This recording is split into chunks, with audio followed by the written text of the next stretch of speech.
चलिए आगे बढ़ेंगे और सीधा रुख करेंगे जहां दिल्ली की अनाधिकृत कॉलोनियों को लेकर प्रेस कॉन्फ्रेंस। मनोहर लाल क्या कुछ कह रहे, सुनाते हैं आपको। 19 में प्रधानमंत्री जी ने भी उसकी घोषणा की थी, लेकिन क्योंकि प्रदेश में अलग सरकार थी, केंद्र में अलग सरकार रही, कुछ विषय जो आपस में ज्वाइंटली हल कर लेने चाहिए थे वो उस समय हल नहीं हुए।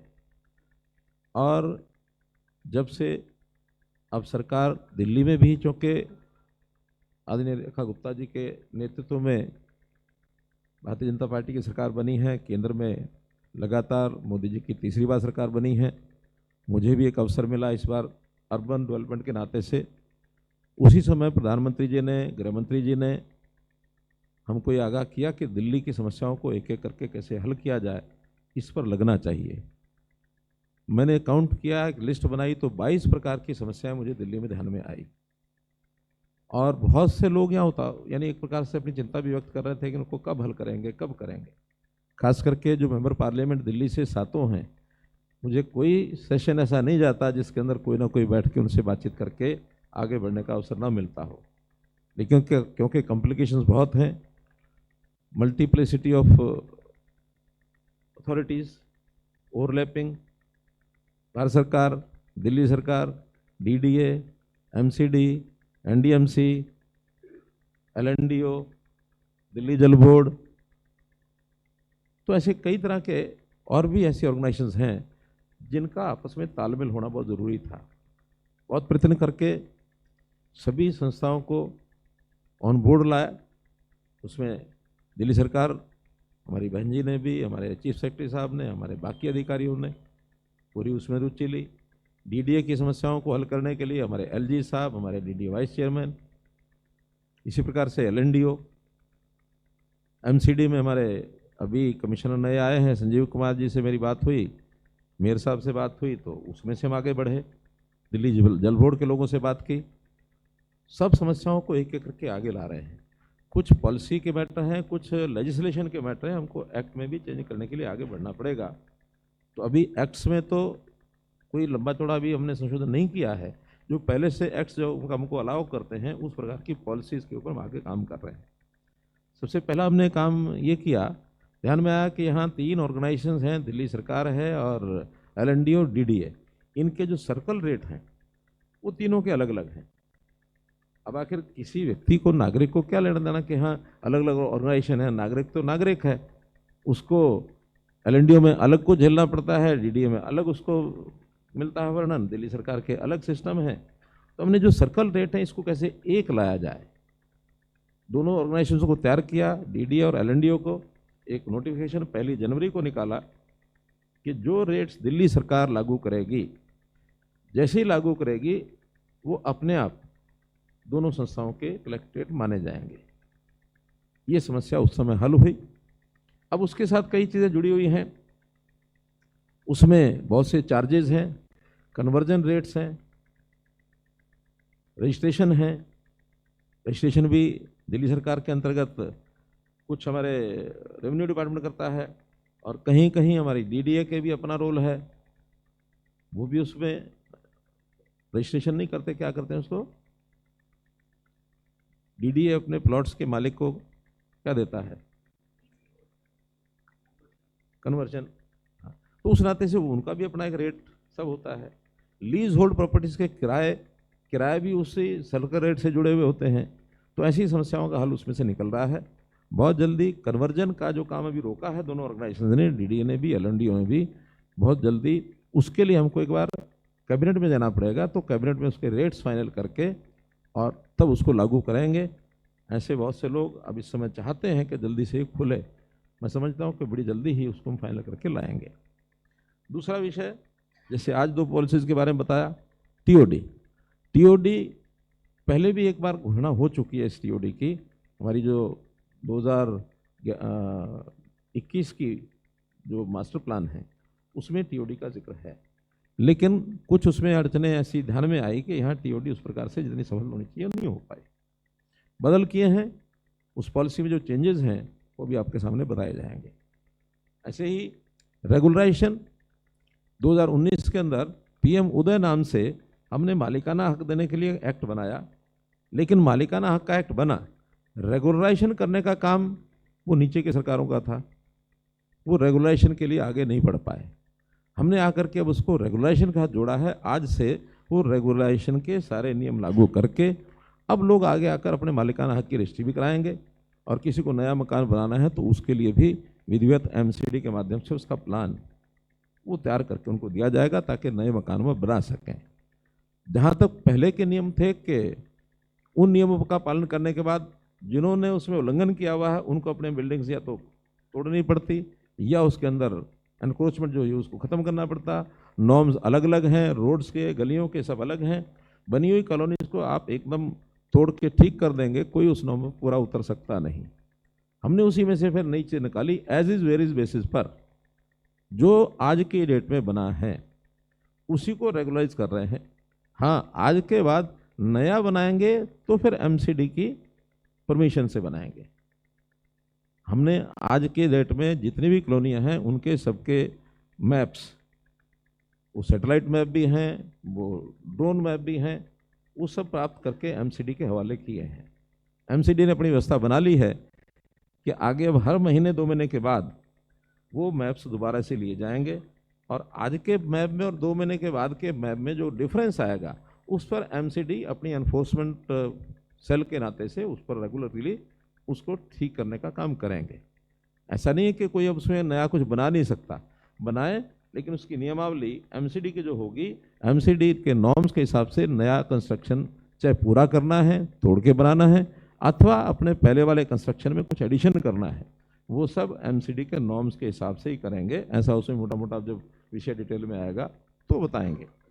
अब आज तो चर्चा इन्हीं 2 की है, लेकिन आगे चल करके जो हमने लाइन में ले रखा जिसकी चर्चा बहुत है, पुलिंग पॉलिसी, वो भी हमने उसको नए सिरे से लैंड पुलिंग, उस पर भी काम करना है। हमने लो डेंसिटी का एरिया, उस पर भी काम करना है। हमने जो कन्वर्जन लीज से फ्री होल्ड, उस पर करना है। दिल्ली मास्टर प्लान 2041, उस पर करना है। वन टाइम सेटलमेंट स्कीम, इस पर लेके आएंगे, उस पर करना है। एफ्लुएंट कॉलोनीज बची हैं, उस पर काम करना है। तो इस प्रकार के अभी जो विषय पेंडिंग हैं उस पर एक एक करके काम हो रहा है। बहुत जल्दी एक एक चीज़ आपके सामने आएगी। तो मैं तो इतना ही कह सकता हूं कि आज का दिन दिल्ली के जनता के लिए बहुत एक विशेष दिन है, जिस दिन हम MCD, DDA, Delhi government, Bharat सरकार सबके साथ मिल करके ये जो 2 पॉलिसी हमने फाइनल की हैं ये अब आपके सामने आएंगी।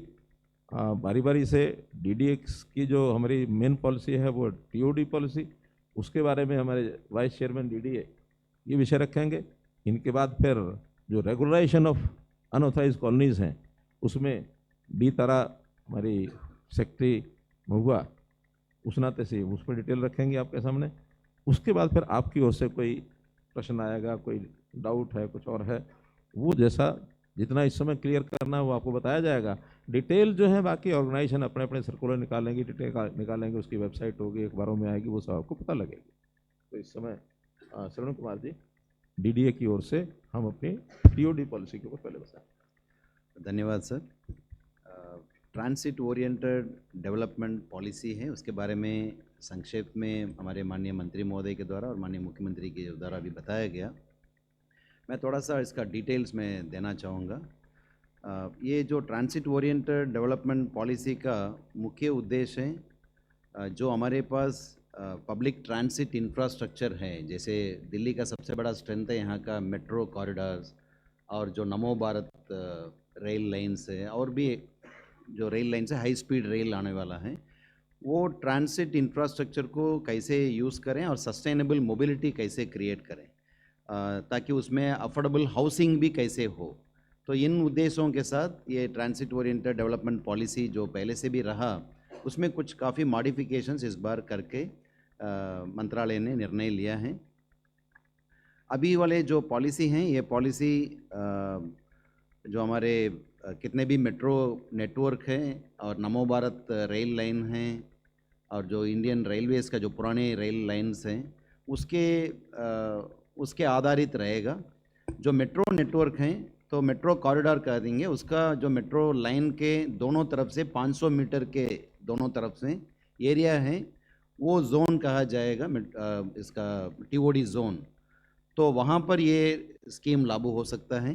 उसी तरह का जो नमो भारत रेलवे लाइन और बाकी रेलवे स्टेशन से, बड़े बड़े रेलवे स्टेशन से, उसका रेडियस के रूप में 500 मीटर का जो रेडियस है वो नोड कहा जाएगा। उस एरिया में ये टीओडी डेवलपमेंट अलो किया जाएगा। और ये केवल सिर्फ अभी जो वर्तमान में मेट्रो नेटवर्क है उसमें ही नहीं, बल्कि ये पॉलिसी बहुत स्पष्ट कह रहा है कि जो प्रपोज्ड नेटवर्क है, यानी जो अभी प्लानिंग में है, अभी फ्यूचर में आने वाला है, ऐसे मेट्रो नेटवर्क और ऐसे रेलवे लाइंस कहाँ पर भी होगा तो वहाँ पर भी ये लागू होगा।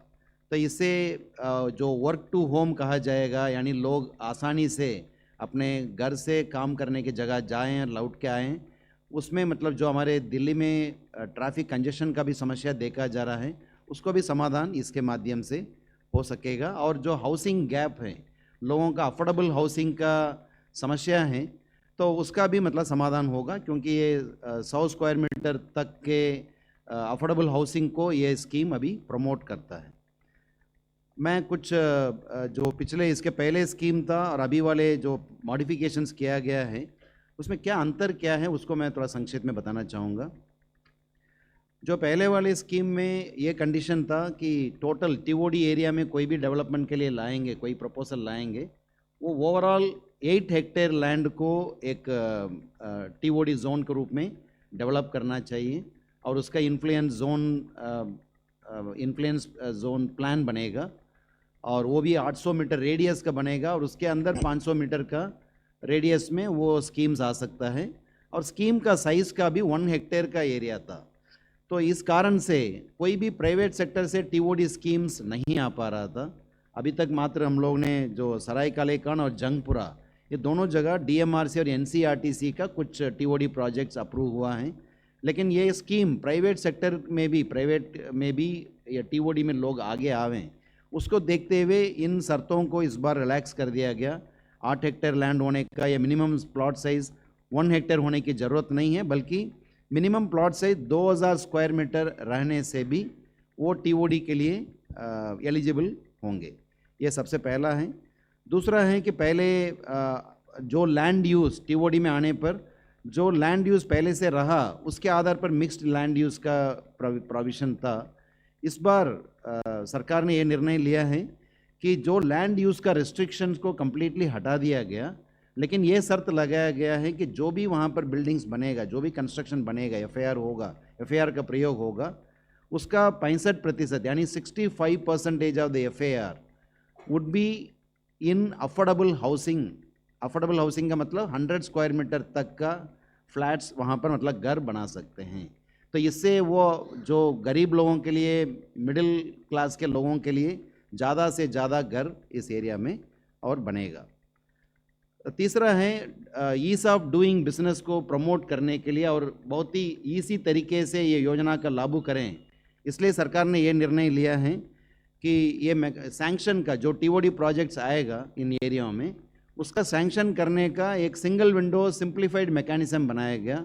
उसके तहत टीओडी कमेटी का गठन किया गया। TOD committee vice chairman DDA की अध्यक्षता में रहेगी, लेकिन उसमें सभी एजेंसीज के लोग रिप्रेजेंटेटिव से उसमें पार्ट रहेंगे और जो प्रोजेक्ट वहीं पर प्राप्त होगा वहीं पर ही सैंक्शन होगा।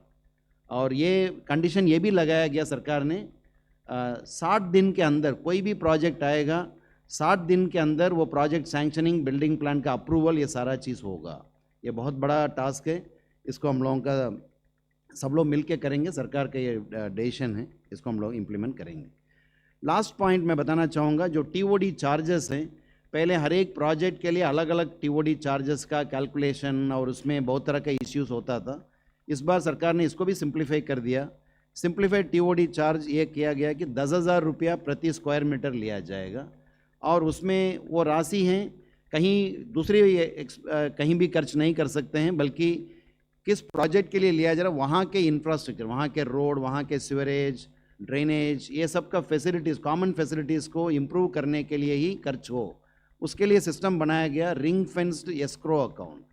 तो उसके माध्यम से जो पैसा 10,000 रुपया प्रति स्क्वायर मीटर लिया जाएगा, उसमें से कुछ राशि हैं एमसीडी को जाएगा, डायरेक्टली जाएगा, और कुछ राशि है डीजेबी को जाएगा, कुछ राशि डीडीए के पास रहेगा। उस राशि को उन एजेंसीज सिर्फ उसी एरिया में इंफ्रास्ट्रक्चर को इम्प्रूव करने के लिए ही खर्च कर सकते हैं।